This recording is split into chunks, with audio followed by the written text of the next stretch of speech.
Hi friends, வணக்கம். Welcome to டெனிங் சமையல். Friends, இன்றைக்கி நம்ம சேனலில் ரொம்பவே யூஸ்ஃபுல்லான ஒரு வீடியோ தான் ஷேர் பண்ணியிருக்கேன். கண்டிப்பாக இது ரொம்ப உங்களோட டெய்லி லைஃப்பில் யூஸ்ஃபுல்லாக இருக்கக்கூடிய டிப்ஸ் அப்படின்னே சொல்லலாம். நம்ம வீடுகளில் வந்து நமக்கு அடிக்கடி தொல்லை தரக்கூடிய இந்த மாதிரி கரப்பாம்பூச்சி, குளவி, பல்லி, அதுக்கப்புறம் எறும்பு, இந்த மாதிரியான பிரச்சனைகளை வந்து அவாய்ட் பண்ணுறதுக்கு இன்றைக்கி ஒரு 4 விதமான டிப்ஸ் வந்து இந்த வீடியோவில் நான் ஷேர் பண்ணியிருக்கேன். கண்டிப்பாக எல்லா டிப்ஸுமே வந்து உங்களுக்கு ரொம்பவே எஃபெக்டிவான ஒரு டிப்ஸ் தான். நல்ல ஒரு ரிசல்ட் கொடுக்கக்கூடிய டிப்ஸ் அப்படின்னே சொல்லுவேன். ஸோ வீடியோ வந்து ரொம்பவே யூஸ்ஃபுல்லாகவும் இன்ட்ரெஸ்டிங்காகவும் இருக்கும். வீடியோ வந்து ஸ்கிப் பண்ணாமல் பார்த்துட்டே இருங்க. இப்போ வாங்க நம்ம வீடியோக்குள்ளே போயிட்டு என்னென்ன டிப்ஸ் இருக்குன்னு பார்க்கலாம். ஃபர்ஸ்ட் டிப் என்ன அப்படின்னு சொல்லிட்டு பார்க்கலாம். கரப்பாம்பூச்சி பல்லிக்கு இந்த டிப்ஸ் வந்து நல்லாவே ஒர்க் ஆகும். இதுக்கு வந்து நல்ல காரமான பச்சை மிளகா வந்து 2 மிளகா வந்து எடுத்திருக்கேன். ஸோ காம்பு கிள்ளி இதை வந்து தனியாக எடுத்துக்கோங்க. ஒரு 2, 3 பீஸாக இதை வந்து உடச்சிக்கோங்க.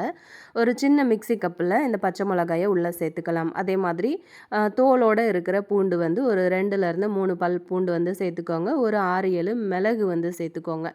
மிளகு சேர்த்ததுக்கப்புறமா கொஞ்சமாக வந்து தண்ணி ஊற்றி இதை வந்து நல்லா பேஸ்ட்டாக அரைச்சி எடுத்துகிட்டு வந்துடுங்க.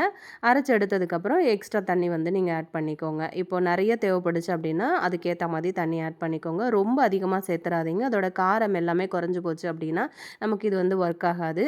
இப்போது ஒரு வடிகட்டி யூஸ் பண்ணி நல்லா அந்த தண்ணியை மட்டும் வடிகட்டி எடுத்துக்கோங்க. இதை வந்து அப்படியே ஒரு ஸ்ப்ரே பாட்டிலில் நம்ம வந்து சேர்த்துக்கலாம். இந்த மாதிரி சேர்த்ததுக்கப்புறமா இப்போ உங்களுக்கு வந்து பல்லி தொல்லை, கரப்பாம்பூச்சி தொல்லை எங்கெல்லாம் இருக்கோ அந்த இடங்கள்ல வந்து இதை வந்து ஸ்ப்ரே பண்ணி விடுங்க.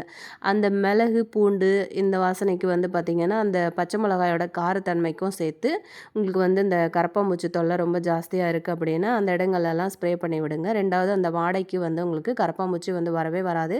அதே மாதிரி இப்போ நம்ம கவுண்டர் டாப்லலாம் பார்த்திங்கன்னா அந்த பல்லி தொல்லைகள் வந்து ரொம்ப அதிகமாக இருக்கும். நம்ம இல்லாத நேரங்களில் வந்து ஏதாவது சாப்பாட்டு பொருட்கள் இருந்தது அப்படின்னா அதை வந்து சாப்பிடும். அந்த மாதிரியான பிரச்சனைகளையும் நீங்கள் வந்து அவாய்ட் பண்ணலாம்.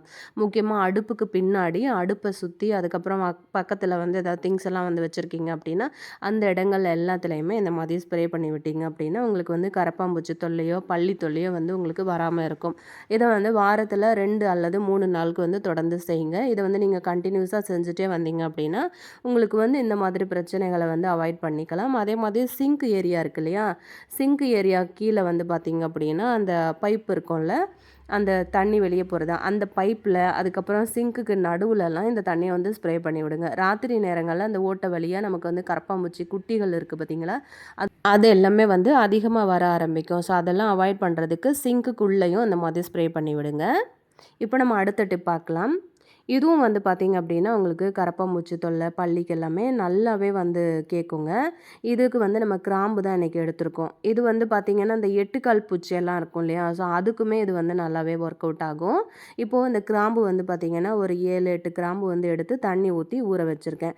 டைம் இருந்தது அப்படின்னா ஒரு 20 நிமிஷம் இதை ஊற விட்டிங்கன்னா இந்த அந்த தண்ணியில் வந்து பார்த்திங்கன்னா இந்த கிராம்போட எசன்ஸ் எல்லாம் இறங்கி உங்களுக்கு கலர் வந்து நல்லா சேஞ்ச் ஆகி வரும். அது வரைக்கும் உங்களுக்கு வெயிட் பண்ண டைம் இல்லை அப்படின்னா இந்த மாதிரி கொஞ்சமாக கிராம்பு கொஞ்சம் தண்ணி வந்து சேர்த்து மிக்சியில் இதை வந்து நல்லா அரைச்சி எடுத்துக்கோங்க. அரைச்சி எடுக்கும்போது டைரெக்டாக உங்களுக்கு அந்த கிராம்போட அந்த எசன்ஸ் ஃபுல்லாகவே அந்த தண்ணியில் ஃபுல்லாக இறங்கி வந்துடும்.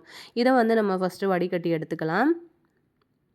இந்த மாதிரி ஒரு வடிகட்டி யூஸ் பண்ணி இந்த கிராம்பு தண்ணியை வந்து வடிகட்டிக்கோங்க. அப்படி இல்லைனா உங்ககிட்ட கிராம்பு ஆயில் இருக்குது பார்த்தீங்களா, அது கிடச்சிது அப்படின்னாலுமே நீங்கள் யூஸ் பண்ணிக்கலாம். இது கூட நம்ம இட்லி சோடா தூள் இருக்கு இல்லையா, அது வந்து ஒரு 1/2 ஸ்பூன் சேர்த்துக்கோங்க. அதே மாதிரி கொஞ்சமாக வந்து பேஸ்ட்டு சேர்த்துக்கோங்க. இந்த அளவுக்கு வந்து சேர்த்தா போதும். எந்த பிராண்டாக இருந்தாலும் ஓகே தான். சேர்த்துட்டு இது எல்லாத்தையுமே நல்லா வந்து ஸ்பூன் யூஸ் பண்ணி இப்படி கரைச்சி விடுங்க. கட்டிகள் இல்லாமல் ஃபுல்லாகவே இப்படி கரைச்சி விட்டதுக்கப்புறமா நீங்கள் வந்து அப்படியே ஒரு வடிகட்டி யூஸ் பண்ணி இதை நம்ம வந்து வடிகட்டி எடுத்துக்கலாம். இப்போ இந்த தண்ணியை வந்து நம்ம டைரெக்டாக ஸ்ப்ரே பாட்டிலில் வந்து சேர்த்துக்கோங்க. இந்த தண்ணி யூஸ் பண்ணியும் நம்ம வந்து முன்னாடி பண்ண மாதிரி கிச்சனில், கவுண்டர் டாப்பில், சிங்க்கில் இந்த மாதிரி எல்லா இடங்கள்லையுமே நீங்கள் ஸ்ப்ரே பண்ணலாம். அதே மாதிரி உங்களுக்கு இந்த கிராம்போட வாசனை நல்லா ஹெவியாக இருக்கும். நல்லா தூக்கலாக வர்றதுனால உங்களுக்கு இந்த கிச்சன் கவுண்டர் டாப்பில் வந்து சின்ன சின்ன பூச்சிகள், ஈ, எறும்பு இதெல்லாம் வந்து வர மாதிரி இருந்ததுன்னா இந்த தண்ணியை ஸ்ப்ரே பண்ணி நீங்கள் அப்பப்போ உங்களோட கவுண்டர் டாப்பை வந்து தொடச்சி விட்டீங்க அப்படின்னாலே உங்களுக்கு வந்து இந்த மாதிரி பிரச்சனைகளையும் வந்து அவாய்ட் பண்ணிக்க முடியும். அதே மாதிரி சிங்க்குக்கு நடுவில், அதாவது நான் முன்னாடி சொல்லியிருந்தேன் இல்லையா, அந்த கரப்பாம்பூச்சி தொல்லைகள் வந்து வருது அப்படின்னா இந்த டிப்பும் உங்களுக்கு ரொம்பவே ஒர்க் அவுட் ஆகுங்க. நான் பார்த்திங்கன்னா அந்த மாதிரி கவுண்டர் டாப்பில், அதுக்கப்புறம் அடுப்புக்கு பின்னாடி, அடுப்புக்கு மேலே, அடுப்புக்கு கீழே அப்படின்னு சொல்லிட்டு எல்லா இடத்துலையுமே வந்து ஸ்ப்ரே பண்ணி ஒரு துணி யூஸ் பண்ணி நான் ஃபுல்லாக தொடச்சி விட்டுட்டேன். இந்த மாதிரி பண்ணும்போது ராத்திரி நேரங்களில் வர கரப்பாம்பூச்சி தொல்லை வந்து நமக்கு இல்லாமல் இருக்கும். இந்த கிராம்போட வாசத்துக்கு பார்த்திங்க அப்படின்னா அந்த கரப்பாம்பூச்சி தொல்லை அந்த இடங்கள்லேயே வந்து வராது. அதே மாதிரி முக்கியமா அந்த சிங்க்குக்கு கீழ அந்த பைப்பு போகும் இல்லையா? அந்த இடங்கள்ல எப்பவுமே இந்த தண்ணிய வந்து ஸ்ப்ரே பண்றதுக்கு மறக்காதீங்க.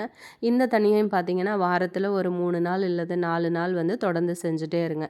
இப்படி செய்யும்போது பார்த்தீங்கன்னா, படிப்படியா உங்களுக்கு இந்த கரப்பான்பூச்சி தொல்லை எல்லாமே சீக்கிரமாவே வந்து கண்ட்ரோலுக்குள்ள வர்றது உங்களுக்கே வந்து தெரியும். இந்த மாதிரி வந்து நான் ஒரு துணி யூஸ் பண்ணி ஃபுல்லா அந்த தண்ணிய ஸ்ப்ரே பண்ணி விடும்போது, நமக்கு சின்ன சின்ன எறும்பு, பூச்சிகளும் வந்து வராம இருக்கும். அந்த ஈக்கள் இருக்கு இல்லையா? கொசு இந்த மாதிரி பிரச்சனையும் வந்து வராம இருக்கும்.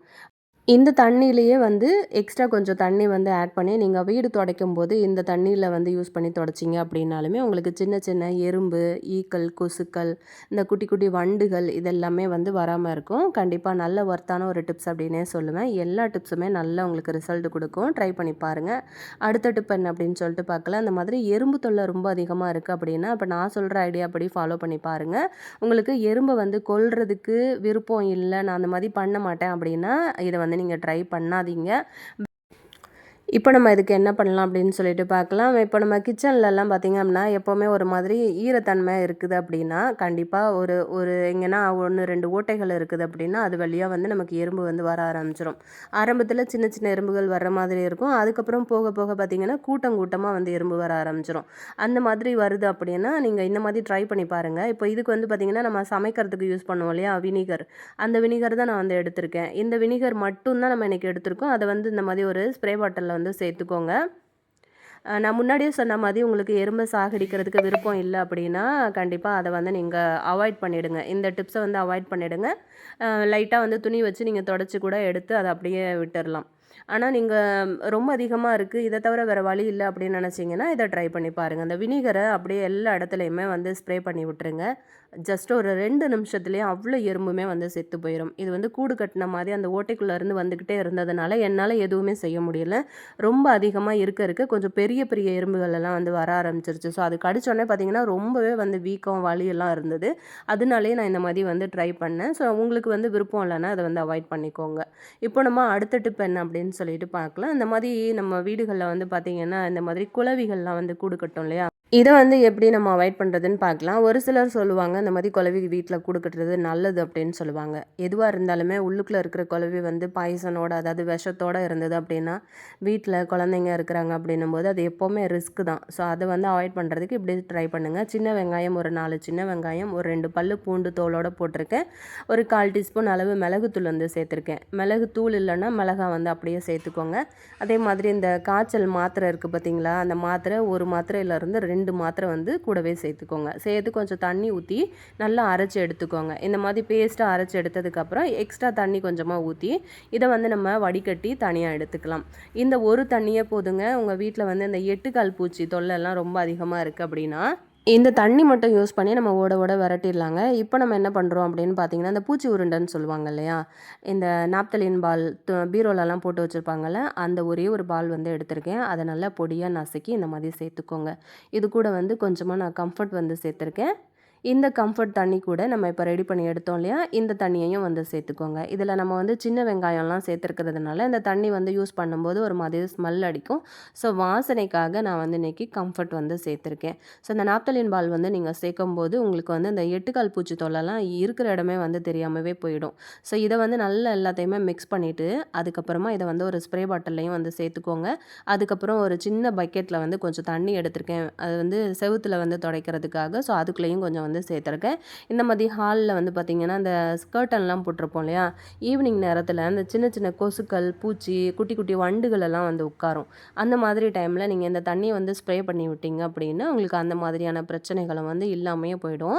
அ ஒரு சிலர் நினைப்பீங்க, அதாவது ஸ்மெல் வருமா அப்படின்னு சொல்லிட்டு. ஸோ அதுக்காக தான் நம்ம வந்து கம்ஃபர்ட்ஸ் வந்து சேர்த்துருக்கோம். கம்ஃபர்ட் வந்து சேர்க்கும்போது, அந்த சின்ன வெங்காயம் ஸ்மெல் எல்லாம் இல்லாமயே போயிடும். அதுக்கப்புறம் நான் வாசல்ல வச்சிருக்கிற அந்த வெத்தல கொடியிலயும் பார்த்தீங்கன்னா, பின்னாடி எப்பவும் ஈவினிங் டைம்ல பல்லி உட்காந்துருக்கும். ஸோ அதுக்கும் நான் வந்து ஸ்ப்ரே பண்ணி விட்டுட்டேன். அதே மாதிரி இப்படி வந்து நம்மளோட சிங்க்குக்கு கீழ அந்த சிங்க் ஓட்டையில எல்லா இடத்துலயும் ஸ்ப்ரே பண்ணி விட்டுறலாம். இந்த தண்ணிய அப்படியே எடுத்துட்டு போயிட்டு உங்க வீட்ல வந்து குளவி வந்து கூடு கட்டியிருக்கு அப்படின்னா, அந்த இடத்துலயும் இந்த தண்ணிய வந்து ஸ்ப்ரே பண்ணி விடுங்க. அதுக்குள்ள இருக்கிற குளவி வந்து ஆட்டோமேட்டிக்கா வெளிய போயிடும். 2வது அந்த வாசனைக்கு அந்த இடத்துல குளவி வந்து வரவே வராது. கண்டிப்பா இது 100% வந்து சூப்பரா ஒர்க் அவுட் ஆகுங்க. நீங்க ட்ரை பண்ணி பார்த்துட்டு சொல்லுங்க எப்படி இருக்கு ரிசல்ட் அப்படின்னு சொல்லிட்டு. அதுக்கப்புறம் நம்ம வந்து தண்ணி பக்கெட்டில் சேர்த்து வச்சுருந்தோம் இல்லையா, அது வந்து சின்னதா வந்து ஒரு மாப் வந்து யூஸ் பண்ணி, அதில வந்து டிப் பண்ணி எடுத்துக்கிட்டு, இந்த எட்டுக்கால் பூச்சியெல்லாம் உங்களுக்கு வந்து செவுத்துல இருக்குது அப்படின்னா, அந்த இடங்கள்லலாம் நீங்கள் தொடச்சி விட்டுட்டீங்க அப்படின்னா, அந்த தண்ணி யூஸ் பண்ணி, 2வது அந்த இடத்துல உங்களுக்கு வந்து அது கூடு கட்டவே கட்டாதுங்க. இது வந்து உங்க கண்கூடாவே பார்க்கலாம் இந்த ரிசல்ட். நான் அடிக்கடி வந்து ட்ரை பண்ணுறேன். ஸோ நீங்களும் வந்து ட்ரை பண்ணி பாருங்கள். இன்றைக்கி நான் ஷேர் பண்ணின எல்லா டிப்ஸும் உங்களுக்கு ரொம்பவே யூஸ்ஃபுல்லாக இருந்திருக்கும்னு நினைக்கிறேன். ஒரு டிப்ஸாவது யூஸ்ஃபுல்லாக இருந்துச்சு அப்படின்னா மறக்காமல் ட்ரை பண்ணி பாருங்கள். எப்படி இருந்தது அப்படிங்கிறத ரிசல்ட் சொல்லுங்கள்.